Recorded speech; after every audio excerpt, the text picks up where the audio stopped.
Hello viewers, freelancerfoysal YouTube চ্যানেলের পক্ষ থেকে আপনাকে জানাই সবাইকে স্বাগত।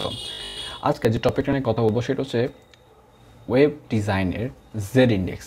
জেড ইন্ডেক্সটা খুবই ইম্পর্টেন্ট যারা মেনু তৈরি করার ক্ষেত্রে বা বিভিন্ন ওয়েবসাইটে বিভিন্ন ডিজাইনের করার ক্ষেত্রে জেড ইন্ডেক্সের ব্যবহার কিন্তু খুবই করা হয় প্রত্যেকটা ওয়েবসাইটের ক্ষেত্রেই। সো জেড ইন্ডেক্স বিষয়টা হচ্ছে কি, আমি আপনাকে বলি। ধরুন আমাদের এখানে যে ডিভগুলো, ধরুন এখানে একটা ডিভ রয়েছে এবং এই ডিভটা যদি আমরা সাধারণত যদি ডিভ নিয়ে থাকি যে এই ডিভটার নিচে এই ডিভ কাজ করবে, এবং যদি আমরা সেভাবে কন্ট্রোল করে দেই যে আমাদের এই যে রেড ডিভটার উপরে গ্রিন ডিভটা কাজ করবে, অর্থাৎ মানে গভীরতার এখানে প্রকাশ করছে যে একটার গভীরতা আমি সেট করে দিই, সেটার গভীরতা ততটুকুই থাকবে এবং গভীরতা যদি এইটাকে বাড়িয়ে দিই এটা সবার উপরে থাকবে। ঠিক আছে, তো এইটা কীভাবে করে সেটা আমরা দেখবো আজকে মূলত। তো বেশি কথা না বলে চলুন শুরু করছে। So let's get start with the video. Okay, আমি সব কিছু ওপেন করে নিয়েই এখানে দেখানোর চেষ্টা করছি। সো এখানে আমি যেহেতু তিনটা ডিভ নিয়ে কাজ করব, সো এখানে আমি তিনটা ডিভ এখানে নিব। তো ডিভ যদি এখানে আমি একটি করে লিখি যে ডিভ ওয়ান, আমার ডিভ ওয়ানের মধ্যে কিছু লেখা দরকার নেই, আমরা এটা কপি করছি, এটা কপি করে এখানে পেস্ট করছি, এখানে নাম দিচ্ছি ডিভ টু এবং নিচেরটার নাম দিচ্ছি ডিভ থ্রি। আমরা তিনটা ডিভ ইউজ করলাম এবং তিনটা ডিভের যদি আমরা সিএসএস এখানে অ্যাপ্লাই করি, তো যেহেতু এটা ক্লাস সেহেতু এখানে ডিভ কালার ব্রেকার শুরু করে এর মধ্যে একটা ব্যাকগ্রাউন্ড কালার হিসেবে আমি রেড ইউজ করছি। আচ্ছা, এটা আমি বাকিগুলো লিখে ফেলি। তারপর ডিভ ওয়ান, এটা ডিভ ওয়ান, এবার ডিভ টু কালার ব্রেকার শুরু করছি এবং ডিভ থ্রি কালার ব্রেকার শুরু করে শেষ করে ফেলছি। সো এখানে একটা হাইট ওয়েট ইউজ করব। তো এখানে হাইট ওয়েট না দিলে ডিভের যতই ব্যাকগ্রাউন্ড কালার ইউজ করি না কেন কোনোটাই লাভ হবে না। তো হাইট হিসেবে রাখছি 100 পিক্সেল এবং ওয়েট দিচ্ছি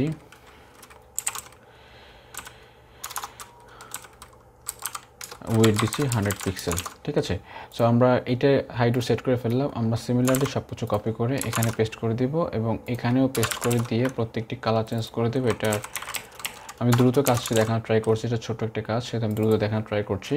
সো গ্রিন, এখানে ব্ল্যাক ইউজ করছি, ব্ল্যাক।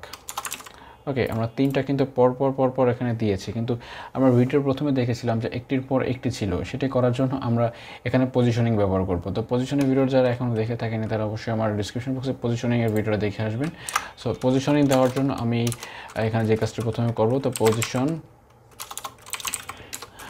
হিসেবে রিলেটিভ দিব, পজিশন রিলেটিভ, এবং পজিশন এইটাকেও রিলেটিভ করে দিতে হবে। প্রত্যেকটা পজিশন রিলেটিভ করে দিচ্ছি আমি আপনাদের দেখানোর সুবিধার্থে। যে এই যে গভীরতাটা কীভাবে প্রকাশিত হয় সেটা দেখাবো আমি এখন কী করব যে আমাদের এই যে ডিভটাকে আমি উঠিয়ে এডিটের কাছে রেখে দেবো। হ্যাঁ, তার জন্য আমি যদি এখানে টপ থেকে বলে দিই যে টপ থেকে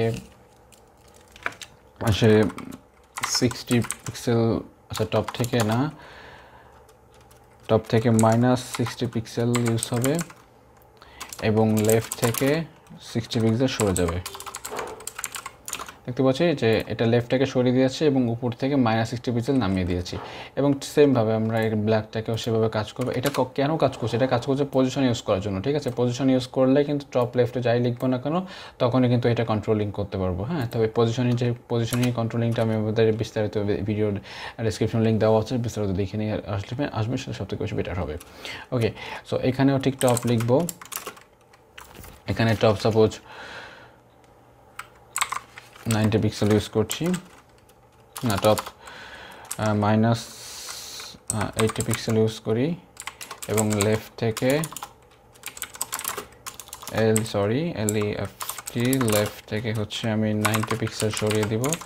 সো এটা আমরা যদি চাই আরেকটু সরাতে পারি। সো লেফট থেকে 90 না দিয়ে 100 পিক্সেল ইউজ করছি। ওকে, এখন ঠিক আছে।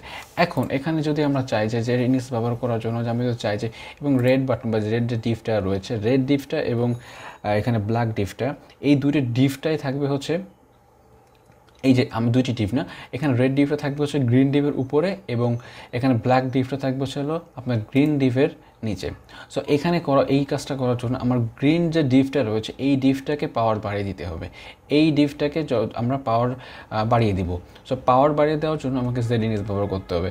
সো যদিও প্রত্যেকটাতে পাওয়ার সাপোজ 0 করে আছে। এখন আমি যদি এর পাওয়ার 1 করে দিই তাহলে অবশ্যই সবথেকে বেশি পাওয়ার হয়ে যাবে। এর পাওয়ার যদি বেশি থাকে তাহলে দেখুন কি হয়, তো এখানে যদি জেড ইন্ডেক্স লিখি, জেড ইন্ডেক্স 1 যদি দিই, দেখতে পাচ্ছি এর পাওয়ার বেশি হওয়ার কারণে এ কিন্তু সে যতই নিচে থাকুক না কেন সবার উপরে চলে আসছে এবং তার নিচে থাকা যত ডিপগুলো সে নিচে নেমে গেছে। এটা হচ্ছে যে গভীরতা, যে এটার গভীরতা ছিল নিচের দিকে, কিন্তু পাওয়ার বাড়িয়ে দেওয়ার কারণে সে সবার উপরে চলে আসছে। এখন আমরা যদি চাই যে ঠিক আছে আমি পাওয়ার আমি এই ব্ল্যাক টাইপের বাড়িয়ে দিব, ব্ল্যাক টাইপ বাড়িয়ে দিচ্ছি ডিপ 3 যেহেতু ব্ল্যাক, সো সেখানে আমরা জেড ইন্ডেক্স ইউজ করতে পারি।